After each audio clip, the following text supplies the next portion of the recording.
사드를 국산화하기로 최종 결정했다. 또한 한때 국산 명품 무기로 불렸지만 납품 과정에서 결함이 잇따라 발견된 K11 복합형 소총은 더 이상 만들지 않기로 결론 내렸다. 정경두 국방부 장관은 4일 전력 증강 관련 최고 의사결정기구인 방위사업추진위원회를 열어 LSM 체계개발 기본 계획과 신형 호위함 물산급 배치 3 체계개발 기본 계획을 의결했다. K11 복합형 소총에 대해서는 중단 결정을 내렸다. 군 당국은 적어도 미사일 방어체계인 패트리엇의 국산화 버전인 M3의 양산 단계에 이미 진입했고, 이어 4대의 국산 버전인 LSM마저 자체 개발해 미사일 방공방 전체의 국산화를 시도하게 되는 셈이다. 이번 결정에 따라 M3 사업을 주관하는 국방과학연구소는 이달 중으로 방위산업체를 대상으로 LSM 체계 개발 계약을 체결할 예정이다. 체계 개발은 무기로서 성능을 가진 완제품 상태를 말하며 2단계에서 성능 평가를 거치면 양산 단계로 진입한다. 체계 개발은 사업비 9,700억 원을 투입해 오는 2024년까지 완료할 계획이다. 체계 개발이 정상적으로 완료되면 2025년부터 2028년까지 양산 및 전력화 과정을 거치게 된다. 방사청은 LSM은 적이 항공기 및 탄도탄 위협으로부터 핵심 시설을 방어하고자 국내 연구 개발로 추진하는 사업이라고 설명했다. 군은 당분간 미국산 패트리엇과 한국형 패트리엇인 M3, 미국산 사드와 한국형 사드인 LSM 등을 혼용하며 상황에 따라 한반도 상공의 최대 사중의 방공망을 구축할 것으로 보인다. 그러나 장기적 관점에서는 패트리엇과 사드를 M3과 LSM으로 대체해 미국의 천문학적 무기 구매 요구를 피할 수 있게 될 것으로 예상된다. 해군의 노후화된 호위함과 초계함을 대체하고자 추진되고 있는 신형 호위함 물산급 배치 3건조를 위한 체계 개발 기본 계획도 의결했다. 내년 상반기 중에 체계 개발 계약이 이루어진다. 물산급 배치 3은 3,000톤급 신형 호위함 건조 사업을 말한다. 배치는 동형 함정을 건조하는 묵음 단위를 뜻하며 배치 I, 배치 2, 배치 3으로 갈수록 함형 발전과 성능 개선이 이루어진다. 국방부 방사청 순회 모인 전력 증강 최고 의결기관 방초에서 결정 현재 미군은 20km 내외 저고도에서 패트리엇, 50에서 150km 고고도에서 사드, 150에서 500km의 초고고도에서 SM3의 3중 방공망을 형성한다는 개념을 따르고 있다.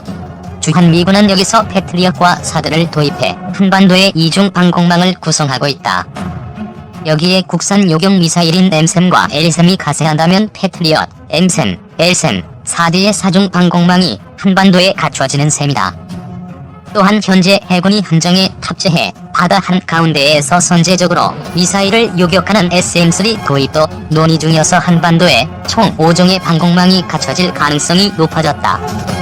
군은 패트리엇과 사드로 당분간 2중 요격망을 운영한 뒤 M3과 LSM이 완성되면 일시적으로 패트리엇, 사드, M3, LSM 등 4중 방공망을 혼용하고 점차 국산 M3 및 LSM 위주의 2중 방공망으로 옮겨가는 방안을 검토할 것으로 보인다. 군은 2015년 9월 서해 서북 도서에 국산 중거리 지대공 미사일 천궁을 처음 실전 배치하고 2017년 11월 첫 실사격 훈련을 실시했다. M3은 천궁의 성능을 개량해 미사일을 요격할 수 있도록 한 것이다. 군 당국은 M3 실사격에 성공한 2017년 11월 방위사업추진위원회를 열고 M3의 양산 결정을 내렸다. 그러나 당시 송영무 국방부 장관이 M3을 1, 2차로 나눠 양산하는 방안을 제시하면서 사업이 지연됐지만 다시 양산 결정을 내려 현재 양산이 진행 중이다. 송 전 장관은 지난해 7월 12일 기자간담회에서 M3 양산과 관련해 전반기와 후반기로 분리해가는 방안을 검토 중이라며 내후년부터 7에서 8년 걸리는 사업을 한다면 2022년까지 우선 가고 새로운 것이 나오면 옮겨 탈 수 있다고 말했다. M3 양산이 본격화되는 시기에 LSM 개발도 본궤도에 오르면 더 나은 무기체계로 예산을 배분하는 게 효과적 방법이 아니냐는 취지였다.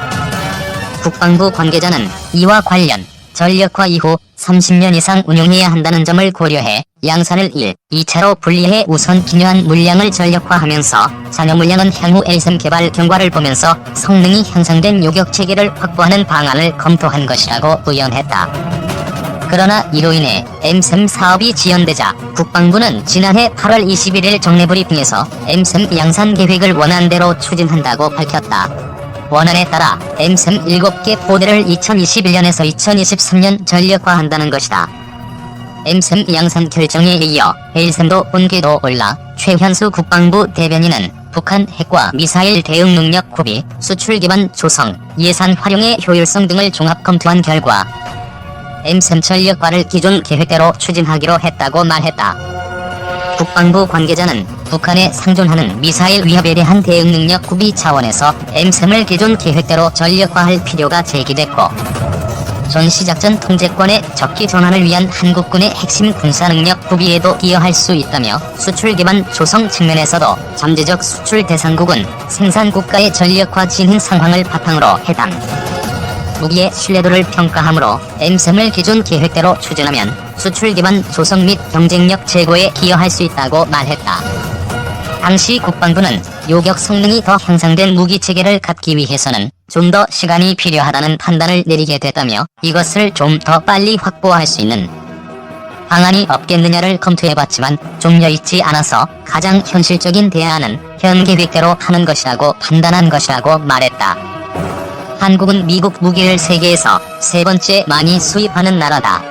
지난 1월 국방기술 품질원이 발간한 세계방산 시장 연감에 따르면 미국 무기를 지난 10년간 가장 많이 구매한 나라 1에서 3위는 사우디아라비아 106억 3,900만 달러, 호주 72억 7,900만 달러, 한국 67억 3,100만 달러 순이었다.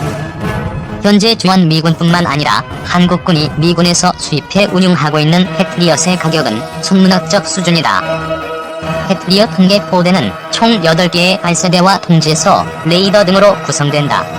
한 개 발사대에 4발의 미사일이 배치돼 패트리엇 한 개 포대는 한 번에 총 32발을 쓸 수 있다. 패트리엇 한 개 포대가 1회에 걸쳐 쏠 수 있는 미사일 64기를 갖추려면 약 5,600억 원이 필요한 것으로 알려졌다. 사드는 패트리엇 가격의 3배 수준이다. 사드 한 개 포대는 미사일 인터셉터 48발과 발사대 6개, 레이더 등으로 구성된다. 사드 한 개 포대 구축 비용만 약 1조 5천억 원에 달한다. 여기에 추가로 수입이 검토되는 SM-3 유경 미사일은 한 발당 가격이 약 200억 원에 달한다. 패트리엇, 사드를 국산화된 엠셈과 엘셈으로 대체하면 무기 구매에 있어 천문학적 수준의 절감이 기대된다. 군 당국이 엠셈과 엘셈을 개발해 패트리엇과 사드를 대체하는 과정에서 얻어질 기술적 능력과 자신감 또한 의미 있는 국가적 자산이 될 것으로 기대된다.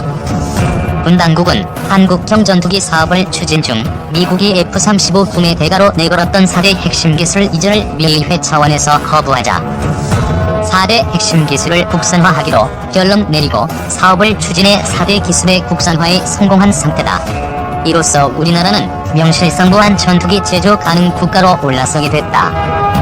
또한 엠셈의 양산 및 향후 예정된 실전 배치와 엘셈 개발 본격화에 따라 한국은 요격 미사일 제조 국가로 자리매김해 미사일 방어체계 수출국 대열에 올라설 수 있게 됐다.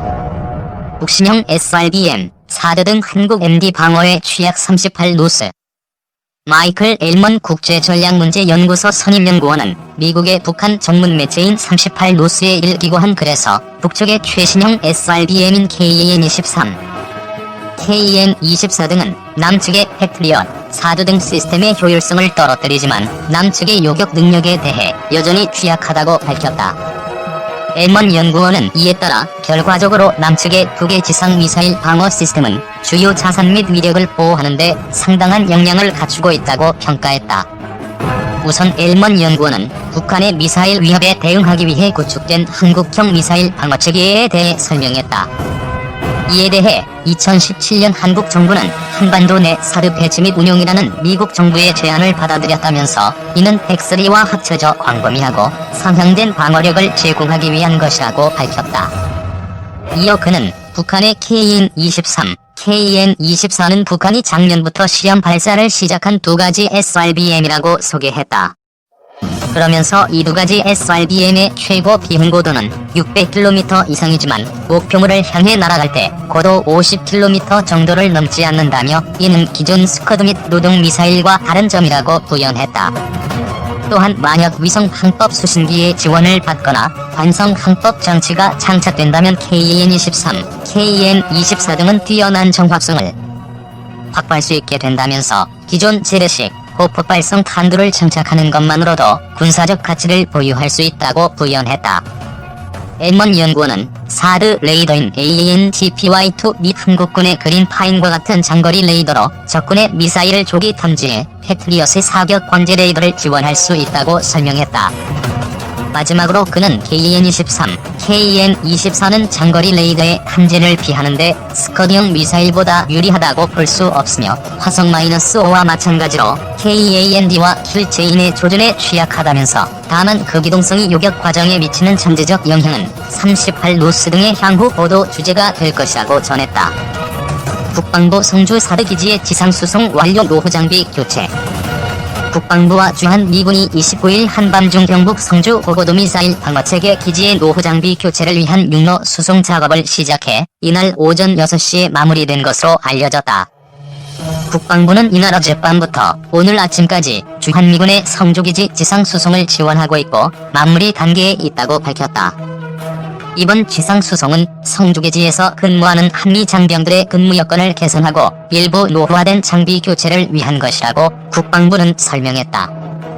다만 사드기지 공사에 반대하는 주민들과의 마찰을 최소화하기 위해 그동안은 공사 장비 및 자재 등을 헬기로 이송했지만 일부 장비는 규모가 커서 육로 수송이 불가피했던 것으로 보인다.